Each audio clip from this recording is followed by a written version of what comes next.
తెలంగాణలో అధికార కాంగ్రెస్ ప్రతిపక్ష బీఆర్ఎస్ మధ్య మాటల యుద్ధం సంగారెడ్డి జైలు చేరింది. బీఆర్ఎస్ సోషల్ మీడియా కన్వీనర్ మున్నే కిషాంక్ ను సంగారెడ్డి జైల్లో పరామర్శించిన కేటీఆర్ అనంతరం మీడియా ముందు రేవంత్ రెడ్డి ప్రభుత్వంపై నిప్పులు చెరిగారు. తన ప్రభుత్వంపై వస్తున్న విమర్శలను తట్టుకోలేక పోలీసుల వ్యవస్థలను అడ్డుపెట్టుకొని ప్రతిపక్షాల గొంతు నొక్కే ప్రయత్నం చేస్తున్నారని ఆయన ఆరోపించారు. ముందుండి నడిచి తర్వాత క్రమక్రమంగా తెలంగాణ రాష్ట్రం వచ్చిన తర్వాత పెద్దలు కేసీఆర్ గారి ఆశీస్సులతో Telangana state mineral development corporation కి చైర్మన్ గా పనిచేసిన ఒక బాధ్యత కలిగిన సోదరుడు, స్వయంగా తాను కూడా ఒక న్యాయవాది, చదువుకున్న పిల్లోడు, పిహెచ్డీ చేసిన పిల్లోడు.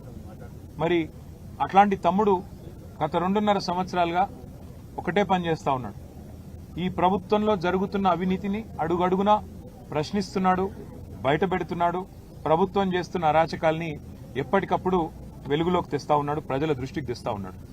ఇవాళ ఆయన మీద కోపంతో ఆయనని ఒక పనికిమాలిన కేసులో, నిజానికైతే ఆయన మీద పెట్టిన కేసు 4 ఏళ్ల కంటే తక్కువ శిక్ష పడే కేసు, స్టేషన్లోనే బెయిల్ ఇచ్చి పంపించాల్సిన కేసు. కానీ జైల్లో పెట్టి ఈరోజు 12వ రోజు జైల్లో పెట్టి హ్యాబిచువల్ అఫెండర్ అని, అంటే ఈ అబ్బాయి ఇలాగే క్రమేపీ మరి వరుసగా చేస్తున్నాడు ఈ పని అని చెప్పి కేసులు పెట్టి దాదాపు 35 కేసులు. అవి కూడా ఏం కేసులు? ముఖ్యమంత్రి రేవంత్ రెడ్డి గారి ప్రభుత్వం ప్రపంచ సుందరి పోటీలు ఏవైతే ఇక్కడ జరిగినాయో అందులో మిస్ ఇంగ్లాండ్ ని వేధించింది. 2 కాంగ్రెస్ నాయకులు ఆ అమ్మాయిని సెక్షువల్లీ హరాస్ చేసినారు అని ట్వీట్ చేస్తే ఒక కేసు. రేవంత్ రెడ్డి గారి అల్లుడు, వారి బినామీ కంపెనీలు, వాటికి సంబంధించిన భాగోతాన్ని బయటపెడితే మరొక కేసు. రేవంత్ రెడ్డి గారి బావమరిది సుజన్ రెడ్డికి అమృత్లో కాంట్రాక్ట్లు ఎట్లా ఇస్తారు, కేంద్ర ప్రభుత్వం మీరు కుమ్మక్కయ్యారు అని చెప్పి అది బయటికి తీసుకొస్తే మరొక కేసు.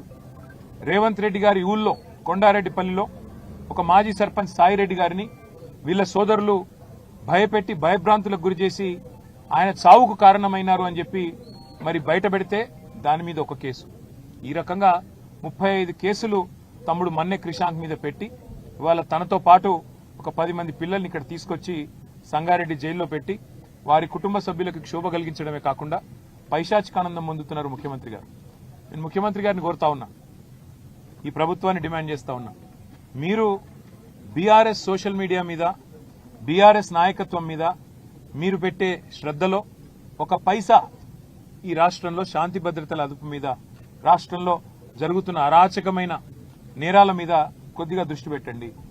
నిన్న కరీంనగర్లో చూడండి, పట్టపగలు 11 గంటలకు, ఉదయం పగలు కూడా కాదు, ఉదయం 11 గంటలకి ఒక జ్యువెలరీ షాప్ మీద దాడి చేసి 4గురిని తుపాకీతో కాల్చేసి వాళ్ళందరూ హాస్పిటల్లో చావు బతుకుల్లో కొట్లాడుతూ ఉన్నారు. అట్లాంటి పరిస్థితులు ఇవాళ రాష్ట్రంలో ఉంటే మీకేమో ఇంతసేపు మీ మీద ఎవరు ట్వీట్ పెట్టారు, ఎవరు ఇన్స్టాగ్రామ్ లో పోస్ట్ పెట్టారు, దీనివల్ల రేవంత్ రెడ్డి గారికి పరువు ఏమవుతుంది? ఆయనకు అసలు పరువు ఉంటే కదా పోనీకే, ఆయనకు అసలు సిగ్గంటూ ఉంటే, లజ్జ అంటూ ఉంటే, ఇచ్చిన హామీలు నెరవేర్చకుండా తప్పించుకొని తిరుగుతున్న ముఖ్యమంత్రి గారు, మీ గురించి ప్రజలేమనుకుంటున్నారో వినే ప్రయత్నం చేయండి. మా నాయకులను వేధించినంత మాత్రాన మాకు తాత్కాలికంగా కొంత ఇబ్బంది ఉంటుందేమో, కానీ భయపడేది లేదు, వెనక్కి తగ్గేది లేదు. నీ 420 హామీలు, నీ 13 డిక్లరేషన్లు, ఇవి అమలు చేసేదాకా మేము ప్రశ్నిస్తూనే ఉంటాం, పోరాడుతూనే ఉంటాం. ఈరోజు తమ్ముడు క్రిషాంక్ మీద కూడా ఈ పోలీసు వాళ్ళు కూడా ఎంత ఓవర్ యాక్షన్ అంటే, హైకోర్టు తీర్పిచ్చింది ఒక కేసులో అబ్బాయిని అరెస్ట్ చేయొద్దని, అయినప్పటికీ ఆ హైకోర్టు తీర్పును తుంగలో తొక్కుతూ పోలీసు వాళ్ళు అరెస్ట్ చేశారు నిర్మల్ కేసులో. దాని మీద వాళ్ళ కంటెంప్ట్ కూడా పోతా ఉన్నాం హైకోర్టులో. తప్పకుండా ఈ ప్రభుత్వానికి, ఈ రాష్ట్ర పోలీస్ యంత్రాంగానికి నేను చెప్పేది ఒకటే, పోలీస్ యంత్రాంగం కూడా ముఖ్యమంత్రి గారి ప్రైవేట్ ఆర్మీ లాగా పనిచేస్తా ఉంది. వాళ్ళ మా ఇండ్ల మీదకి వచ్చి మా సీసీ కెమెరాలు హ్యాక్ చేయడం, మా ఫోన్లు హ్యాక్ చేయడం, బెంగళూరుకి వెళ్లి ప్రత్యేకంగా 12 మంది హ్యాకర్లను తెచ్చి, మనం ఆర్ఎస్ ప్రవీణ్ కుమార్ గారు వివరంగా చెప్పారు అంత విషయం అంతా, హ్యాకర్లను తెచ్చి మా ముఖ్య నాయకుల ఫోన్లని హ్యాక్ చేయడం, అందులో ఏ రకంగా మరి ఏమేమి ఎవరెవరితో సంభాషిస్తున్నారో తెలుసుకునే ప్రయత్నం చేయడం, జర్నలిస్టులను కూడా ఇబ్బంది పెట్టడం, భయపెట్టడం, జైళ్లలో పెట్టడం, వారి ఫోన్లను కూడా ఇవాళ అబ్జర్వేషన్ లో పెట్టడం. ఇవాళ ఈ రాష్ట్రంలో జరుగుతున్న ఈ అరాచక పర్వం ఏదైతే ఉందో దీనికి భయపడే ప్రసక్తే లేదు. ముఖ్యమంత్రి గారికి నేను చెప్పేది, రేవంత్ రెడ్డికి, ఇంతకింత చెల్లించుకుంటావు, ఇంతకింత నువ్వే బాధపడే రోజు వస్తుంది. ఈ హ్యాకింగులు, ఈ ట్యాపింగులు, ఈ డ్రామాలు, జైళ్లు, ఇవి బంద్ పెట్టి పరిపాలన మీద దృష్టి పెట్టు. రైతులు అల్లాడిపోతున్నారు, వాళ్ళని చూడు. రాష్ట్రంలో అరాచక పర్వం జరుగుతా ఉన్నది, నేరం పెరిగిపోతా ఉంది.